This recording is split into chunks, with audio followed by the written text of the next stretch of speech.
Едно нещо, което хората знаят и редовно забравят, в това число и аз редовно забравям едно изключително важно нещо в живота, а то е, че някой път сутрин съм супер мотивиран и излизам с страшна енергия да работя, да изпълня задачите, които са през деня.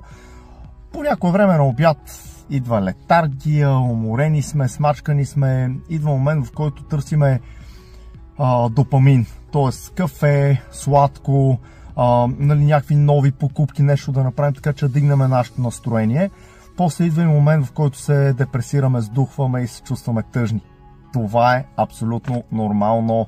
Както в акциите цените могат да отидат нагоре-надолу, така и в времето и природата има дъжд, после слънце, сняг, хубави топли дни, после има дъждовни и така нататък. Редовно си напомните и си спомните, че това е съвсем нормално да се чувстваме тъжни в началото на деня или пък мотивирани после по средата на деня да е спад на настроението и така нататък. Така че аз съм тук да напомня тези неща и това са съвсем нормални части от живота да се случват, да сме в пикови и в пикове и спадове.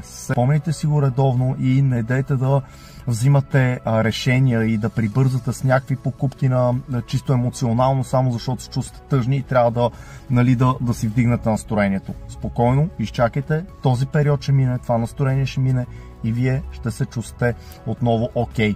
Генерално гледайте нещата да са добре в живота ви, следете си настроенията и ще говорим в следващи видеа за едно нещо, което хората знаят и редовно забравят, в това число и аз редовно забравям едно изключително важно нещо в живота, а то е, че някой път сутрин съм супер мотивиран и излизам с страшна енергия да работя, да изпълня задачите, които са през деня. По някое време на обяд идва летаргия, уморени сме, смачкани сме, идва момент, в който търсиме допамин, т.е. кафе, сладко, някакви нови покупки, нещо да направим, така че да дигнем нашето настроение. После идва и момент, в който се депресираме, сдухваме и се чувстваме тъжни.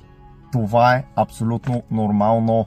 Както в акциите цените могат да отидат нагоре-надолу, така и в времето и природата има дъжд, после слънце, сняг, хубави топли дни, после има дъждовни и така нататък. Редовно си напомните и си спомните, че това е съвсем нормално да се чувстваме тъжни в началото на деня или пък мотивирани после по средата на деня да е спад на настроението и така нататък. Така че аз съм тук да напомня тези